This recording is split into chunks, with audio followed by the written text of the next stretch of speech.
कहानी की शुरुआत साल 1973 से होती है, जहाँ अमेज़न के घने जंगलों में हमें एक वैज्ञानिक कॉन्स्टेंस वेब दिखाई जाती है, जो कि अपने एक असिस्टेंट इज़ेकिएल के साथ अभी गहरे जंगलों में पाई जाने वाली एक विशिष्ट प्रजाति की मकड़ियों पर रिसर्च कर रही थी। यहाँ कॉन्स्टेंस प्रेग्नेंट है और किसी भी वक्त बच्चे को जन्म दे सकती है, मगर फिर भी वो रिसर्च को पूरा करने आई थी, क्योंकि उसे पता चला था कि इन्हीं स्पाइडर्स के वेनम की वजह से यहाँ जंगलों में रहने वाले एक ट्राइब के लोगों को सुपर ह्यूमन एबिलिटीज मिली थी। और कॉन्स्टेंस इज़ेकिएल को बताती भी है कि उसी स्पेशल स्पाइडर को ढूंढने के लिए वो प्रेग्नेंट होने के बावजूद यहाँ जंगल में आई, जहाँ कुछ ही देर बाद फाइनली उन्हें वो स्पाइडर मिल भी जाता है, जिसे कि देख कॉन्स्टेंस काफी खुश थी। मगर यहाँ सरप्राइजिंगली अब उसका असिस्टेंट इज़ेकिएल पहले कॉन्स्टेंस को शूट कर अब उससे वो स्पाइडर ले लेता है, और ये कहकर जिसकी मदद से उसे कभी कोई रोक नहीं पाएगा। अब वो वहाँ से भाग जाता है, तो वही प्रेग्नेंट कॉन्स्टेंस को तड़पते देख अब जंगल की एक ट्राइब के कुछ लोग उसे उठा अपनी केव में ले जाते हैं और उसे बचाने के लिए एक स्पाइडर से कटवाते भी हैं, जहाँ कॉन्स्टेंस ने एक बच्ची को जन्म तो दे दिया था, मगर वो खुद मरने वाली थी। तो वहीं ट्राइब के लोग उससे वादा करते हैं कि वे उसकी बेटी को सही सलामत उसके घर छोड़ आएंगे,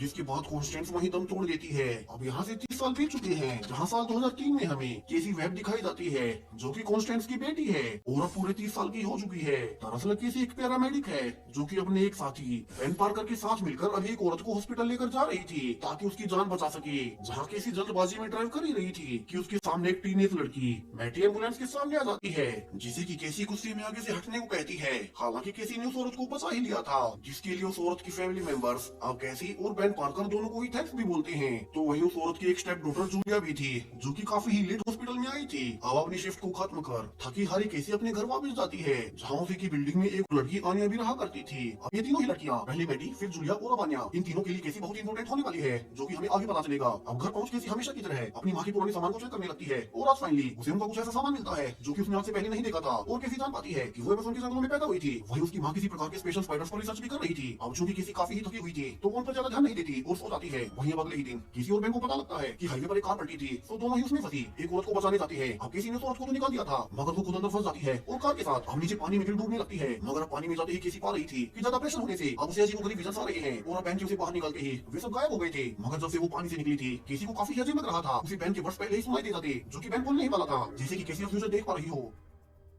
तो वहीं इज़ेकिएल अब 30 साल बाद काफी ही अमीर है, मगर अब उसे 3 स्पाइडर वुमेन्स के सपने आते हैं, जो कि उसे जान से मारने वाली हैं। दरअसल इज़ेकिएल ने 30 साल पहले उस स्पाइडर वेनम का इस्तेमाल कर खुद को स्पाइडर पावर्स दे दी थी, और इसीलिए अब 30 सालों बाद भी उसकी उम्र ज्यादा नहीं बढ़ी है। तो अब इज़ेकिएल अपने असिस्टेंट से कहता है कि उन्हें मिलकर उन 3 लड़कियों को ढूंढना होगा, जो कि भविष्य में उसे मारने वाली हैं, और वे सपने उसे स्पाइडर सेंस की वजह से आ रहे हैं, यानी कि वे सच होने वाले हैं। जहां उसके असिस्टेंट उसे बताती है कि वे एक नई टेक्नोलॉजी एनएसए की मदद से इज़ेकिएल के सपने वाली 3 लड़कियों को ढूंढ सकते हैं। तो इज़ेकिएल अब अपने पैसे के दम पर उस टेक्नोलॉजी को इकट्ठा कर उन तीनों को ही ढूंढने लगता है कि वे 3 लड़कियां हैं कौन, और यहाँ से वो जान पाता है कि ये लड़कियां कोई और नहीं बल्कि वही 3 लड़कियां मैटी, जूलिया और आनिया थी। और इज़ेकिएल अब उन्हें ट्रेस कर जान से मारने का प्लान है, ताकि अपनी मौत को पहले ही टाल सके। वहीं दूसरी ओर केसी अब बेन पार्कर के घर एक पार्टी में आई हुई थी, क्योंकि बेन की बहन मैरी जल्दी एक बच्चे को जन्म देने वाली है, और आज उसकी जेंडर रिवील पार्टी भी थी। वहीं अब पार्टी के दौरान भी कैसी पा रही थी कि उसे अपने आप ही कुछ मिनट्स आगे के भविष्य दिखाई दे रहा है, जिस पर कि उसका कोई कंट्रोल नहीं है। वहीं उसे कुछ ही देर बाद अपने एक कोलीग नील के एक्सीडेंट होने का फ्यूचर भी दिखाई देता है। तो इस बार कैसी नील को पहले ही कहने लगती है कि आज वो कहीं भी ड्राइव करके ना जाए, मगर नील उसकी वार्निंग को अनसुना कर अब वहाँ से जाने लगता है। और कुछ आगे जाते ही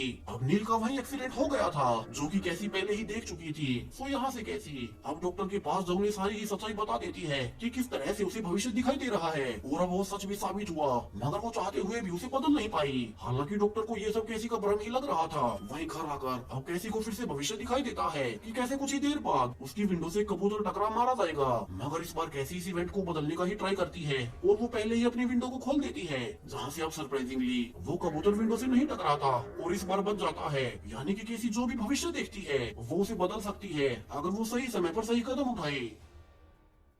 तो वहीं दूसरी ओर इज़ेकिएल ने अब तक उन तीनों ही लड़कियों को सीसीटीवी से ट्रैक कर लिया था, जो कि अभी एक सबवे से जा रही हैं, और किस्मत से उसी ट्रेन में आज कैसी भी बैठी थी, और उसे अब पहले ही भविष्य दिखाई दे जाता है कि कुछ ही देर में यहाँ एक आदमी आकर इन 3 लड़कियों को जान से मार देगा। तो उन तीनों को बचाने के लिए अब कैसी जल्दी से ट्रेन से नीचे उतार देती है, जिससे कि वे 3 लड़कियां भी हैरान थी कि कैसी उन्हें नीचे क्यों खींच लाई। कि तभी कैसी उन्हें इज़ेकिएल को दिखाती है, जो कि ब्लैक स्पाइडरमैन ड्रेस में उनके ही पीछे आ रहा था। तो उसे देख चारों वहाँ से भागने लगती है और पुलिस को भी बताती है, मगर यहाँ तो उल्टा ही हो रहा था और पुलिस केसी को इन 3 लड़कियों का किडनैपर मान अब उसे अरेस्ट करने लगते हैं कि तभी वहाँ इज़ेक्विएल आता है और उन पुलिस वालों को वहीं मारने लगता है। जहाँ इसे डिस्ट्रैक्शन का फायदा उठा अब केसी तीनों के साथ वहाँ से निकल जाती है और एक टैक्सी को चुरा उन्हें वहाँ से ले जाने लगती है, जहाँ वो कहती भी है कि पुलिस उसे ही इन तीनों का किडनैपर समझने वाली है, मगर अभी तो उसका पहला मकसद उन तीनों की जान बचाना है और वो उन्हें अब एक जंगल में ले जाती है जहाँ कोई सीसीटीवी कैमरा ना हो और इज़ेक्विएल उन्हें ट्रैक ना कर पाए। मगर यहाँ तीनों ही कैसी से पूछने लगती है कि उसे कैसे पता था कि वो आदमी उन्हें ही मारने आया है,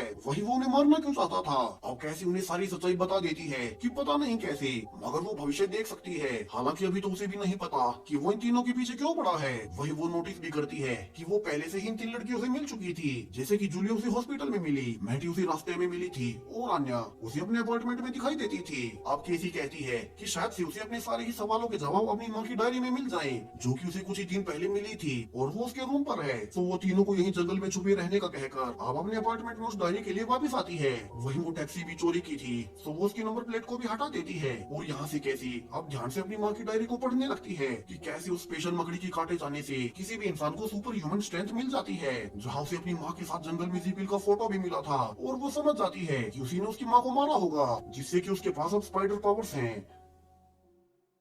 तो वहीं जंगल में तीनों ही लड़कियां अब आपस में बातें करती हैं कि वे तीनों ही अपनी फैमिली से अलग रहती हैं। तो मैटी कहती है कि क्यों न वे पास के ही एक रेस्टोरेंट में चले जाएं और क्या पता कैसी वहाँ कब लौटेगी। हालांकि शुरू में उन्हें ये आइडिया अच्छा नहीं लगता क्योंकि कैसी ने उन्हें जंगल में ही छुपे रहने को कहा था, मगर उन्हें काफी ही भूख प्यास लग रही थी तो वे अंदर जाकर खाना खाने लगती है। मगर उसी रेस्टोरेंट में एक आदमी भी था जो की न्यूज़पेपर में देखता है कि इन तीनों ही लड़कियों की फोटो पेपर में है और लिखा हुआ है कि इन्हें किसी ने किडनैप किया था। तो वो जल्दी से पुलिस को फोन कर अब वहाँ बुलाने लगता है, मगर इज़ेक्विएल ने सारे ही को इंटरसेप्ट कर रखा था और अब उन तीनों की ही लोकेशन मिलते ही इज़ेक्विएल फिर से उन्हें मारने वही रेस्टोरेंट में जाने लगता है। तो वहीं केसी जंगल में पहुंच पाती है कि अब तीनों ही लड़कियां उसके मना करने के बावजूद वहां से चली गई हैं और वो उनके पैरों के निशान का पीछा कर अब उसी रेस्टोरेंट तक जा पहुंची थी जहाँ वे लड़कियां एक टेबल पर खड़े होकर डांस कर रही थी। यहाँ केसी गुस्से में अंदर जाती है और उन्हें डांटने लगती है कि उन्हें ऐसे सबकी नजरों में नहीं आना था, मगर अब तक काफी देर हो चुकी थी और इज़ेक्विएल वही ब्लैक स्पाइडर सूट पहन अंदर आता है और उन पर अटैक कर देता है, जहाँ उसने जूलिया और मेडी को वहीं मार डाला था। तो वहीं केसी उन्हें बचाने आगे बढ़ती है, मगर इज़ेक्विएल उसे भी चाकू मार देता है और यहाँ से रिवील होता है कि ये अभी तक हुआ नहीं है और केसी ने ये फिर से भविष्य देखा था। अब केसी को पता था कि आगे क्या होने वाला है, तो वो इस बार अपनी टैक्सी के साथ रेस्टोरेंट में जाती है जहाँ मैटी और जूलिया अभी भी टेबल पर नाच ही रही थी। मगर इस बार जैसे ही इज़ेक्विएल अंदर आता है कि बाहर से केसी अब कार से टक्कर मार उसे उड़ा देती है और तीनों को आवाज दे अब वहाँ से ले जाने लगती है और डांटती भी है कि आगे से उन्हें कोई बेवकूफी नहीं करनी है। वहीं वे छुपने के लिए एक मोटल में जाते हैं जहाँ जूलिया उसे बताती है कि उसकी माँ एक मेंटल पेशेंट है। वहीं मैटी के पेरेंट्स दूसरे देश में रहते हैं और अन्य के पिता को इलीगली अंदर घुसने पर डिपोर्ट किया जा चुका है। तो उनकी लाइफ में उनको अपना कोई नहीं है जो कि उनका ध्यान रख सके। तो केसी उन्हें भरोसा दिलाती है कि वो उन्हें कुछ नहीं होने देगी और अब उन तीनों के सोते ही केसी फिर से भविष्य देख पता लगा लेती है कि इज़ेक्विएल उन्हें क्यों मारना चाहता है और उसकी पावर्स क्या क्या है। तो अब सुबह उठते ही उन तीनों को ही समझाने लगती है कि इज़ेक्विएल कितना ज्यादा ताकतवर है और उन्हें सावधान रहना होगा। वही वो उन्हें सीपीआर देना भी सिखाती है ताकि अगर किसी को चोट आ जाए तो वे उसे बचा सके। यहाँ केसी आगे कहती है कि उसे अभी इन स्पाइडर पावर्स के बारे में और जानना होगा। तो वो फिर से उसे अमेज़न फॉरेस्ट में जा रही है जो जगह उसकी माँ की डायरी में लिखी हुई थी और तब तक के लिए वो तीनों को ही अपने दोस्त बेन पार्कर के घर छोड़ जाती है ताकि वे यहीं छुपी रहें। वहीं अमेज़न के जंगलों में पहुंच अब किसी को वही ट्राइबमैन मिलता है जिसने की किसी के पैदा होने में मदद की थी और वो अब उसे सब कुछ बता देता है कि कैसे उन्होंने किसी की माँ को बचाने के लिए उसे स्पाइडर से कटवाया था, मगर वो खुद बच नहीं पाई। मगर शायद इसी की वजह से छोटी केसी में भी ये भविष्य देखने की एबिलिटी आ गई जो कि स्पाइडर सेंस की जैसी ही है।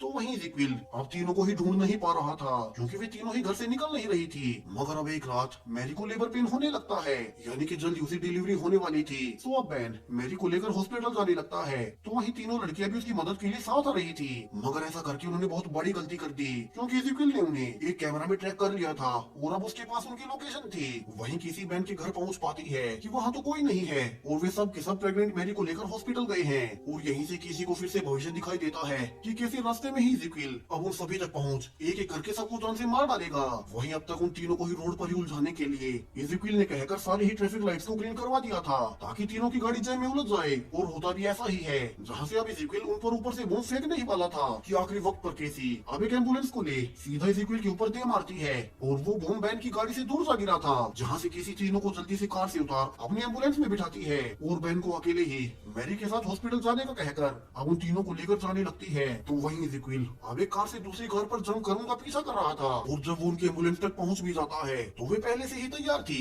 और वे उसे करंट का झटका दे नीचे गिरा देती हैं। मगर अब तक एम्बुलेंस भी खराब हो चुकी थी, तो अपने फ्यूचर विजन्स को फॉलो कर किसी पुलिस को बुला पास की ही एक अंडर कंस्ट्रक्शन बिल्डिंग में तीनों को ले जाती है, जो कि फायर वर्क में इस्तेमाल होने वाले पटाखों से भरी पड़ी थी। अब इज़ेक्विल उनके पीछे ही था, तो प्लान के अनुसार तीनों ही बॉम्ब्स की क्रेट्स पर आग जला देती हैं। और अब जब इज़ेक्विल वहां अंदर घुसता है कि वहां हर और एक्सप्लोजन होने लगते हैं और इज़ेक्विल उनमें जलने लगता है, तो वहीं केसी अपने फ्यूचर विजन्स का इस्तेमाल कर तीनों को ही सेफली वहां से धमाकों के बीच निकाल पा रही थी। और आखिर में वे छत पर जा पहुंचते हैं जहां पर पुलिस का एक हेलीकॉप्टर था। मगर अब जब तीनों उसमें जाने के लिए तैयार ही थी कि अब तक इज़ेक्विल धमाकों से बच निकल आया था और वो उस हेलीकॉप्टर को ही उड़ा देता है। वहीं से हेलीकॉप्टर के धमाके के इम्पैक्ट से अब तीनों ही लड़कियां अलग अलग जगहों पर जा लटकी थी। वहीं किसी के लड़ने के बावजूद वो एक साथ उन तीनों को ही नहीं बचा सकती थी। जिस बीच अब किसी को अपनी एक और पावर का एहसास होता है और वो अपने 3 अलग अलग एस्ट्रल प्रोजेक्शंस बना अब उन तीनों को ही बचाने लगती है, जिसे कि इज़ेक्विल अब और ज्यादा भड़क चुका था और वो किसी को जान से मारने आगे बढ़ता है। तो वहीं केसी फिर से भविष्य देखती है कि जल्दी ये छत टूटकर नीचे गिरने वाली है और वो जानबूझकर इज़ेक्विल को अपने पीछे लगा अब एक बड़ी लोहे की रोड के नीचे दबा देती है और इज़ेक्विल अब छत के साथ नीचे जा गिरता है, जहाँ एक पेप्सी के साइन के नीचे दबकर इज़ेक्विल फाइनली मारा गया था। तो वहीं केसी भी भागते हुए पानी में जा गिरी थी और अब एक एक्सप्लोजन केसी के सिर के पास भी होता है, जिससे कि वो हमेशा के लिए अंधी हो जाती है और डूबने लगती है। जहाँ जूलिया जल्दी से केसी को पानी से बाहर निकालती है और बाकी दोनों से सीपीआर देने लगती है, जो कि केसी ने ही उन्हें पहले सिखाया भी था, जिससे कि फाइनली केसी मरने से बच जाती है। वहीं अब कुछ दिन बीत जाते हैं जहाँ तीनों ही किसी को थैंक्स बोलती है जो उसने उनकी जान बचाई। तो वहीं वे बताती भी हैं कि उस रात मैरी को एक हेल्दी बेबी बॉय पैदा हुआ था, जिसका कि उन्होंने नाम पीटर पार्कर रखा है। हालांकि केसी अब अंधी हो चुकी थी, साथ में ही वो पैरालाइज्ड भी थी, जो कि चल नहीं सकती। तो यहाँ से चारों अब एक साथ एक ही अपार्टमेंट में रहने लगती हैं, जहाँ से अब केसी भविष्य देख उन्हें सब कुछ बताएगी और बाकी तीनों स्पाइडर वेनम का इस्तेमाल कर स्पाइडर गर्ल बन जाएंगी और दुनिया को सेफ रखेंगी। और इसी के साथ अब ये कहानी यही खत्म हो जाती है।